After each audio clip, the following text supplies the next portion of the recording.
350 घरों में सरकारी नोटिस पहुंचा दिया गया है क्योंकि वो 350 घर का परिवार जो है वो जबरन बेतिया राज के जमीन पे अपना घर बना के रह रहा है और उसे छोड़ने को तैयार नहीं है। और अब जब बिहार में बुलडोजर एक्शन तेज हो गया है और चाहे वो सम्राट चौधरी हो या फिर विजय सिन्हा, सरकारी जमीन को छोड़ने वाले नहीं हैं और बुलडोजर अब वहां भी पहुंचेगा जो लोग उस भूमि को खाली नहीं कर रहे, बेतिया राज के जमीन को छोड़ना नहीं चाह रहे और जो लोग चाहते हैं कि साहब हम यहीं पे बने रहें, बैठे रहें और कुछ भी हो जाए हम इसको छोड़ के ना जाएं।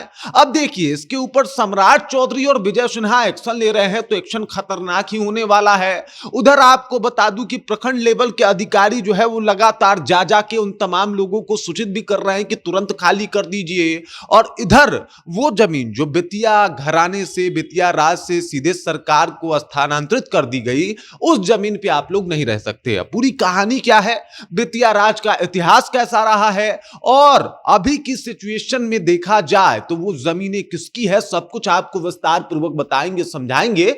लेकिन उससे पहले मेरा परिचय जान लीजिए। मेरा नाम है रजत और आप जनता जंक्शन देख रहे हैं। आपको बता दूं कि लाखों एकड़ जमीन, हजारों गांव उस वक्त बेतिया राज के अंडर में आते थे, यानी बेतिया राज उन सब लोगों को देख रेख करता था। आपको बता दूं बेतिया राज वो राजघराना है जो ईस्ट इंडिया कंपनी के साथ समझौता कर लिया था और यहां के किसानों को जो है वो जबरन लगान भी देना पड़ता था और इसके अलावा नील की खेती भी करनी पड़ती थी। और ये सब कुछ बेतिया राजघराने में आराम से चल रहा था। खेल तब खत्म हुआ जब यहां से चंपारण सत्याग्रह होता है जो नील के खेती के खिलाफ ही होता है और गांधी जी आके बिहार से ही इसको लेके शुरुआत कर देते हैं और उसके बाद धीरे धीरे करके बेतिया राज का पतन होना शुरू होता है। हालांकि 1950 तक सब कुछ ठीक था, लेकिन 1950 में जब जमींदारी उन्मूलन कानून आता है उसके बाद चीजें बिल्कुल बदल जाती है। उसके बाद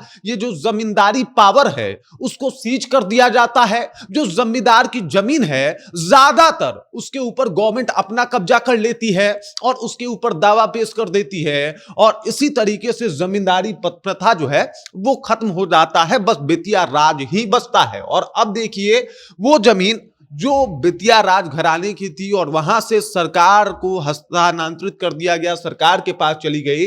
वहां पे कई ऐसे घर बना दिए गए जो साहब अवैध हैं, जिसके ऊपर किसी का मालिकाना हक नहीं है उस जमीन के ऊपर, लेकिन वहां पे घर बना दिया गया, वहां पे लोग रहते आ रहे हैं और ऐसे 350 लोगों को चिन्हित किया गया है। और सम्राट चौधरी और विजय सिन्हा कह रहे हैं कि अब अगली बारी बुलडोजर की है। वो तमाम लोग तुरंत से तुरंत उस घर को खाली कर दे, वरना बुलडोजर चलेगा और उनके उस घर को ध्वस्त कर दिया जाएगा, गिरा दिया जाएगा। तो सावधानी पूर्वक ये काम कर दे, वरना अगला स्टेप वही होगा।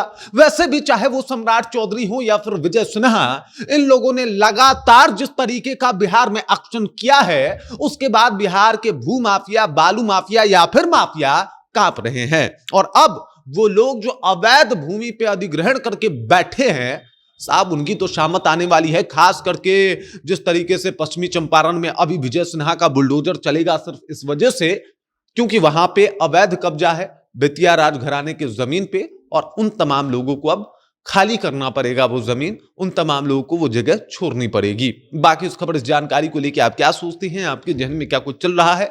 बेतिया राजघराने के बारे में क्या सोचते हैं? वहां पे लोग जो जमीन कब्जा करके अपना घर बना के बैठे हैं उनको कैसे देखते हैं? और इसके ऊपर सम्राट और विजय सिन्हा का एक्शन कैसा लग रहा है आपको? कमेंट करके अपना विचार हम तक पहुंचा दीजिए। बाकी आप देख रहे हैं जनता जंक्शन और मेरा नाम रजत है।